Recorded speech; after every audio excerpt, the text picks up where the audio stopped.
예, 계시록 이제 7장에 보시면은 9절서부터 보시면은 나라와 족속과 백성 방언에서 아무라도 능히 셀 수 없는 큰 무리가 나옵니다. 흰옷을 입고 있어요. 그리고 손에 종려가지를 들고 있어요. 종려가지는 뭐냐면은 예수님을 주로 받아들일 때 주로 왕으로 받아들일 때 종려가지를 들었습니다. 마치 예수님께서 예루살렘으로 입성하실 때에 어땠습니까? 종려가지를 들고 호산나 어린 나귀 새끼를 타고 오셨죠. 그때 호산나 주의 이름으로 오시는 이여 찬송할지어다 이렇게 하면서 많은 무리들이 종려가지를 이렇게 들었습니다. 주님을 맞아들이는 거예요. 종려가지라는 거는 흰 옷을 입고 있었어요. 그리고 그들이 나옵니다. 보좌 앞 어린 양 앞에서 이제 구원하심이 보좌에 앉으신 우리 하나님과 어린 양에게 있도다. 우리가 잘 알고 있는 말씀. 그리고 장로 중에 하나가 딱 나타나서 흰옷 입은 사람들이 누구냐? 어쨌든 여기서 보시면은 아무라도 능히 셀 수 없는 큰 무리라 그랬어요. 많은 수의 사람들이라는 거예요. 뭐 누구도 셀 수 없는 그런 것일 수도 있겠지만은 많은 사람들이라는 거예요. 큰 무리. 많은 사람들이 흰 옷을 입고 있다라는 거는 구원받은 무리들이에요. 근데 그 무리들이 어디서 나왔느냐? 여기서 보시면은 나라와 족속과 백성과 방언에서 나온 사람들이라는 거예요. 쉽게 말해서 제가 말씀드렸죠. 성경에서는 두 종류의 사람들이 존재합니다. 유대인과 유대인이 아닌 이방인들. 유대인이냐 이방인이냐. 유대인들의 성경에서 관점은 그래요. 유대인이냐 아니면 이방인이냐. 유대인이 아닌 유대인을 기준으로 봅니다. 앞서 위에 보시면 4절부터 보시면은 어떻습니까? 14만 4천이 나오죠. 유대인들 구원받은 사람들의 무리들이에요. 이스라엘 민족의 구원받은 남은 자들이 될 사람들을 말을 하는 것입니다. 뭐 여기서 자세하게 말씀은 안 드리고 그리고 여기서 이제 이방인들 중에서 구원받은 사람들을 말하는 거예요. 그 흰옷 입고 있는 능히 셀 수 없는 큰 무리. 근데 어떤 장로가 물어봤어요. 흰옷 입은 사람들이 누구냐? 어디서 왔느냐? 물어봤더니 그가 또한 답을 줍니다. 이는 큰 환란에서 나오는 자들인데 어린 양의 피에 그 옷을 씻어 희게 하였느니라. 그리고 쭉 나옵니다. 하나님의 보좌 앞에 주님의 성전에 하나님을 섬기면서 하나님께서 또한 장막을 치시고 이제 어린 양께서 목자가 되셔서 인도하시고 하나님께서 모든 눈물을 씻어 주실 것이다. 쭉 이제 설명이 나오는데 중요한 거는 뭐 다 중요하지만 큰 환란에서 나오는 자들이라는 거예요. 어린 양의 피에 그 옷을 씻어 희게 하였느니라. 여러분 예수님의 보혈로 씻는다, 보혈로 깨끗하게 된다라는 거는 다들 알고 있어요. 다들 알고 있지만은 왜 환란을 통과해 나오는 사람들이 어린 양의 피에 그 옷을 씻어 희게 하였느니라라고 말하느냐면은 여러분 환란을 통해서 하나님의 목적이 뭐냐면은 환란 가운데 멸망하는 사람도 있을 것입니다. 제가 말하는 멸망은 지옥 가는 사람들이에요. 지옥 가는 사람들이 있겠지만 환란을 통과하면서 하나님께서 그 기간을 허락하게 하시면서 무엇입니까? 그 시간에 우리에게 이루시는 하나님의 역사가 있어요. 그거는 구원을 또한 환란을 통해서 이루신다라는 거예요. 우리가 회개가 잘 안 되기 때문에 어떤 사람들은 사람마다 그렇습니다. 우리가 흰옷이라는 게 뭐예요? 더럽지 않다라는 거예요. 더럽지 않다는 건 다른 말로 뭡니까? 마귀가 그 안에 없다라는 거예요.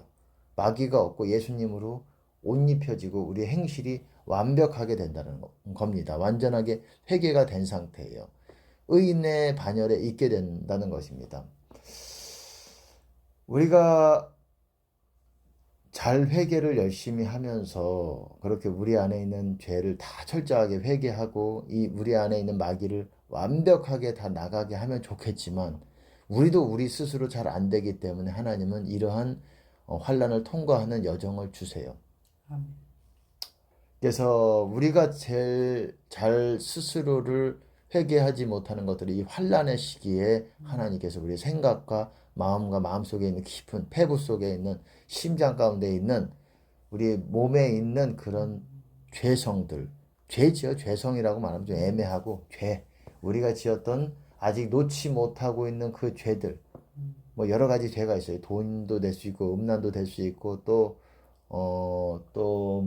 미움도 될 수 있고 속임도 될 수 있고 아직 그 속에 남아있는 장난기도 될 수 있고 뭔가 주님과 닮지 않은 어떤 그런 모습이 있어요. 주님과 닮지 않은 그게 죄라는 거예요. 그런 성향이 있다고요. 성품이 있다라는 거예요. 그거를 제거하시기 위해서 왜 스스로 잘 안 되니까 스스로 회개해도 기도해도 잘 안 되니까 되면 좋겠지만 안 되니까 하나님께서는 이러한 여정을 통과시켜서 우리 안에 그 더러움을 씻어내는 역할을 하셔요. 보통 일반적으로 알고 지은 죄들, 모르고 지은 죄들 제가 죄에 대해서 말씀을 드리면은 죄라는 거는 모르고 짓는 죄도 고백을 할 때 회개가 되는 거예요. 고백을 할 때 그 죄가 씻어지는 거예요.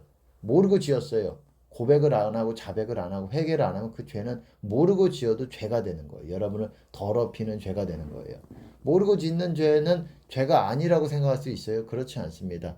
그것도 죄고 여러분이 자백하고 기도의 자리에서 하나님 앞에 다시 마음을 새롭게 할 때 그것이 씻겨지는 것이고 우리가 이제 알고 분명하게 이제 알면서도 하나님께서 보시기에 아주 패역한 죄들이 있어요. 그런 죄에 대해서는 하나님의 자비와 관용이 얻기가 어려운 것들이 있어요. 그런 것들은 내 안에 계속 이제 내가 받아들이고 있는 거예요. 잘 안 되는 거예요, 스스로.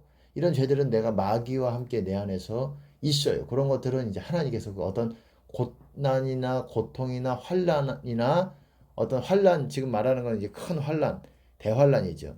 요걸 뿐만 아니라 이제 일상생활에서도 이거 아니더라도 일상생활에서도 뭐 주변 사람들을 위해서라도 뭐 고통을 겪든 어떤 그런 환경들을 하나님께서 만드셔서 그 사람 안에 있는 죄들을 씻어내는 일을 하세요. 그것이 하나님의 구원의 역사예요. 물론 아픔은 있어요. 고통은 있어요. 힘들어요. 아주 절망이 듭니다. 하지만 우리가 주님 붙들고 이때 혈기로 반응하지 않고 정말 주님의 성품으로 이렇게 반응을 해 가면 그 기간이 아주 영광스러운 기간이 될 수 있고 아주 짧은 시간 안에 우리가 깨끗하게 됨을 입는 그런 시간이 될 수 있다라는 거예요. 하나님께서 우리가 스스로 씻겨지지 않는 것들을 하나님이 직접 개입하셔서 우리 영혼을 씻어내시는 거예요. 고통이 있어요. 아파요. 힘들어요. 환란이라는 게 그런 역할을 하는 거예요. 마지막 때 오는 대환란, 그리고 마지막 때 오는 고통의 때, 고난의 때, 재앙의 때가 하나님께서 그래도 구원에 있어서 포기하지 않는 영혼들에게는 그러한 시간이 되겠지만 또한 그 시간이 완전히 하나님께서 버림받은 사람들에게는 완전히 버려지는 시간이 되는 거예요. 고통받고 멸망으로 가는, 죽는, 지옥으로 판결이 되는, 지옥의 판결을 받고 가는 그런 사람들이 때가 되는 것입니다. 두 종류예요. 하나님의 자비를 받은 사람은 그 시간에 하나님께서 또한 구원의 역사를 씻어내신 역할을 하고 또 한 가지 또 한 부류가 있다라면 완전히 처음부터 신앙생활을 잘 해가지고 주님의 보호하심을 계속 받는 무리들이 있을 것입니다. 극소수라고 생각을 해요. 필라델피아 교회에서도 그랬잖아요. 인내의 말씀을 지켰으니 너희가 적은 능력으로도 내 말을 지켰다. 그래서 내 이름을 배반하지 않았다. 인내의 말씀을 지켰다. 너희가 내 인내의 말씀을 지켰은즉 인내의 말씀이 뭡니까? 예수 그리스도의 교훈, 예수님의 말씀들이에요. 계명들 그것들을 지켰기 때문에 나도 너를 큰 시험의 때에 온 지구상의 모든 인류에게 주시는 그 시험의 때에 너희들을 지킬 것이다. keep 보호할 것이다. from 그 시험의 때로부터 그 temptation, trial이라고 되어 있는지 제가 정확하게는 영어를 모르겠는데 어쨌든 그런 때에 지키시고 보호하시겠다는 그런 무리들이 있을 것이고 환란을 통과해 가면서 깨끗하게 되는 사람들이 있을 것이고 그리고 환란을 통과가 아니라 환란 때 멸망당해서 죽는 무리들이 있을 것입니다. 이렇게 세 부류로 나눠질 거예요. 가장 좋은 거는 뭡니까? 환란을 안 당하고 스스로 회개하고 버려서 하나님께 자비를 얻고 보호하심을 처음부터 끝까지 받는 거예요. 하나님의 뜻은 환란을 겪어야 되는 사람도 있겠지만 꼭 그것이 아닐 수도 있어요. 우리가 재촉하는 것일 수도 있어요. 이사야서에서도 그런 때가 있어요. 너희가 죄를 자꾸 지으니 너의 때를 가까이 이르게 한다라고 얘기하고 있어요. 때. 성경에서 때라는 거 들어보셨죠? 때. 이 살을 문지르면 나오는 그것이 말하는 게 아니라 이 때, 한때, 두때, 반때 들어보셨을 것입니다. 그리고 전도서에서도 지혜로운 자는 때와 심판을 안다라고 얘기하고 있어요. 때가 뭐냐? 심판의 때를 말하는 거예요. 하나님께서 어떤 영혼들에 대해서 구원을 포기하지 않는 영혼들에게 죄를 자꾸 놓지를 못하고 있을 때에 하나님께서 어떤 때를 정하셔서, 어떤 영어로 보시면 타임이죠. 때를 정하셔서 그때에 그 영혼을 심판하시고 씻어내는 일을 하시는 거예요. 구원의 역사를 하시는 것입니다. 7년 환란이라는 것도 뭐예요? 야곱의 때예요. 야곱이 받는 7년의 시간이에요. 그 7년의 시간이 딱 끝날 때가 일곱 번째 나팔이 불려지는 때입니다. 그때 이제 그렇게 말하잖아요. 하나님의 비밀이 선지자들에게 말하신 복음대로 이루리라. 영어로 보시면 be finished. 끝날 것이다라는 거. 하나님의 비밀이 끝난다. 끝난다는 게 무슨 말이겠습니까? 하나님께서 야곱에게 이스라엘에게 정하신 그 기간이 끝날 때가 일곱 번째 나팔이에요. 끝나면 어떤 일이 일어납니까? 포로들이 돌아오고 시온산으로 돌아오고 그리고 하나님께서 이방 민족들을 이스라엘을 위해서 변론하시겠다고 요엘서에서도 나오고 있습니다. 3장에 보시면은 그래서 여호사밧 골짜기로 끌고 가서 그들을 다 때려 심판하시겠다고 말씀하고 있어요. 마지막 때에 그렇게 될 거라고. 그때가 여호와의 날, 주의 날, 그때 하늘과 땅이 진동하면서 어두워지고 이런 역사들이 일어나게 될 거라는 것을 말하고 있어요. 판결 골짜기라고도 말하고 있고 심판의 골짜기. 뭐 어떤 사람들은 기드론 골짜기, 예루살렘 옆에 있는 감람산 그 사이에 있는 기드론 골짜기라고 말하는데 제가 생각할 때 기드론 골짜기가 아니라 거기 같아요. 길르앗 있는 지역인 것 같아요. 지금의 다마스커스 좀 밑에 부분. 그러니까는 갈릴리 오른편. 왜 그러냐면 거기서 이제 에스겔서에서도 마지막 최후의 이제 곡과 마곡 전쟁에 대해서 얘기하면서 그 부분에 엄청난 그 많은 사람들이 이제 이방 민족이 와서 죽게 될 거라는 거예요. 이스라엘을 괴롭혔던 그런 무리들이 그쪽으로 모여서. 왜냐하면 여러분 아마게돈 전쟁이 뭔 줄 아실 겁니다. 무기또의 산이라는 얘기예요. 아마게돈이라는 말은 무기또가 갈멜산이에요. 거기로 이제 대접재앙 아마겟돈. 여섯 번째 보면은 유브라데. 예, 아마게돈 전쟁을 위해서 왕들을 모읍니다. 어디로? 아마게돈이라는 곳, 무기또의 산, 갈멜산으로 모으는 거예요. 갈멜산으로 모아서 어디로 갑니까? 이제 예수님이 시온산에 섰어요. 마지막 최후 전쟁을 하기 위해서 이제 만나는 거예요. 사람이 그러니까는 각각 진영이 두 개의 진영이 딱 서는 거예요. 하나는 아마겟돈, 하나는 시온산에 서서 이제 거기서 이제 전쟁을 위해서 준비하는 거예요. 예수님이 대장 되시고 그리고 그 뒤에 많은 성도들이 예수님을 따르고 있습니다. 심판을 위해서 많은 성도들이 이제 심판을 참여하는 거예요. 참여하고 이제 아마겟돈 짐승과 거짓 선지자 그리고 왕들 그들을 추종했던 왕들 그리고 군대들이 거기서 이제 마지막 전투를 하게 되는데 어마어마한 사람의 수들이 거기서 죽게 될 거라는 거예요. 그 자리가 하마곡이라고 했나요? 제가 정확히 에스겔서 39장에 나오는 부분인데 제가 정확히 이름이 기억이 안 나는데 거기에 엄청나게 많은 사람들이 죽을 거라는 거예요. 그리고 이스라엘을 위해서 하나님께서 이스라엘이 직접 걔네들을 치게 만들 거라는 거예요. 그래서 그런 내용이 있는데 그게 연관이 된다고 생각을 해요. 정확하게 이 마지막 때에 대해서 정확하게 하나님께서 열어주시기 전까지는 모르겠지만 어떤 부분 하나님께서 알려주신 부분에 의하면은 그럴 가능성이 아주 많습니다.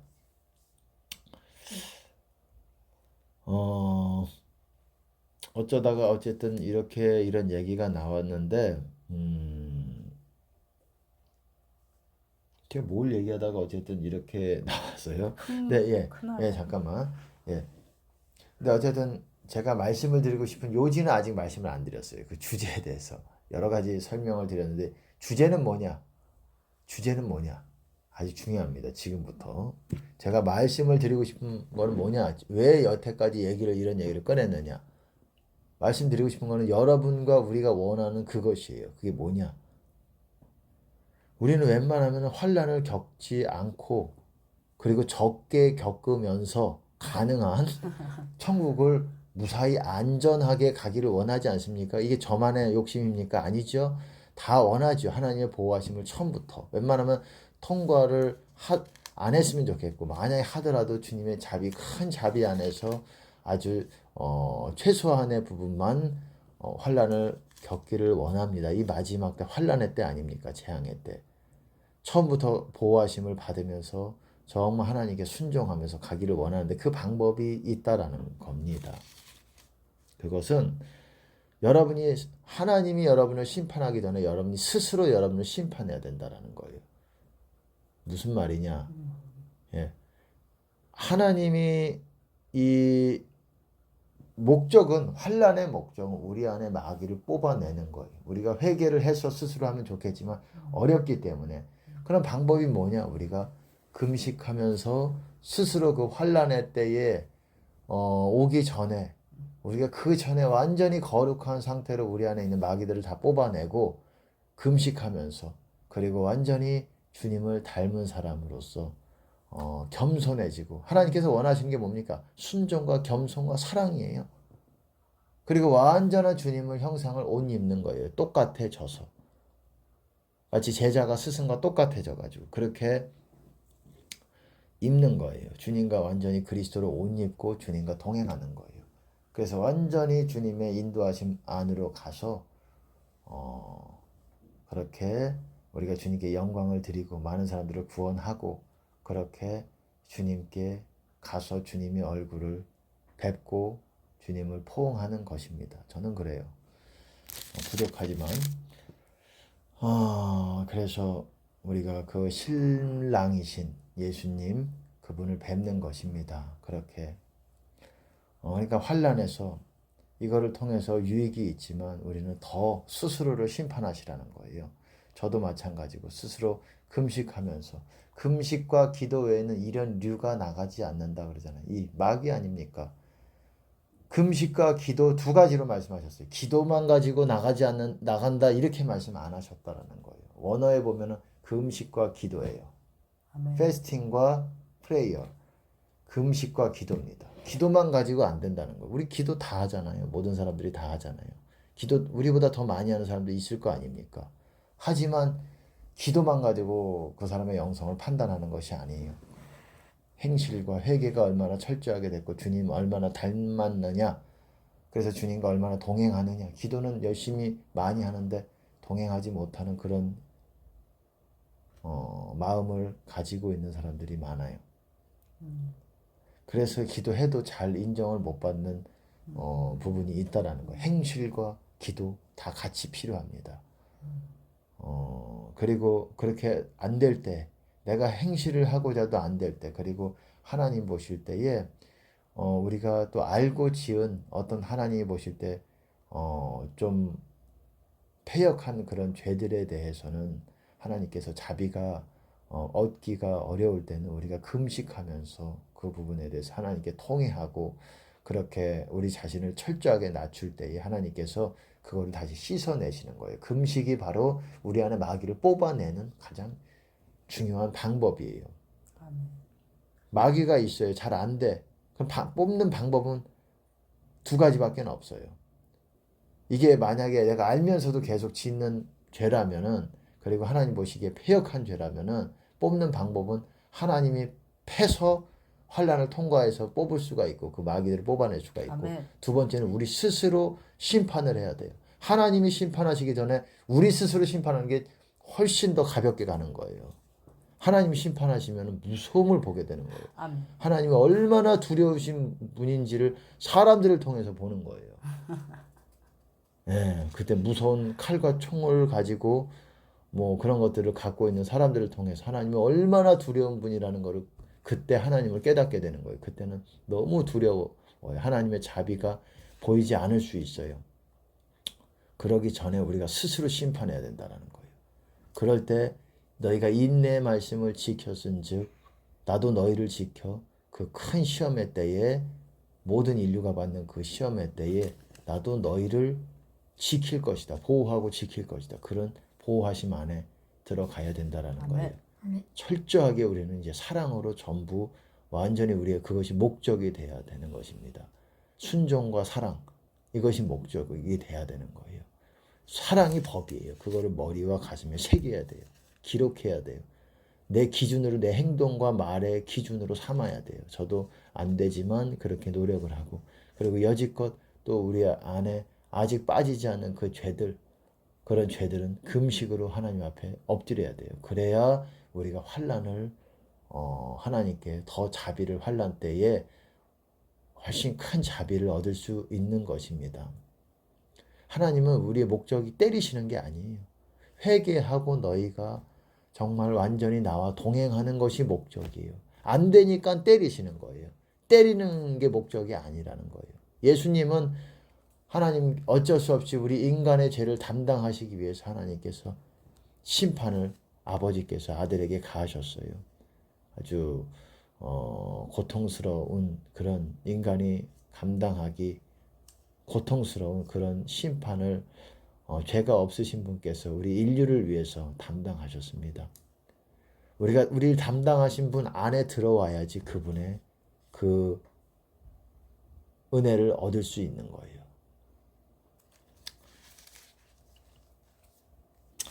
그러니까는 여러분 그거를 우리가 스스로 하나님 앞에 겸비해지면서 금식과 기도로 더 하나님 앞에 철저하게 할 때 하나님은 뜻을 돌이키신다는 거예요. 뜻을 돌이키시는 하나님이에요.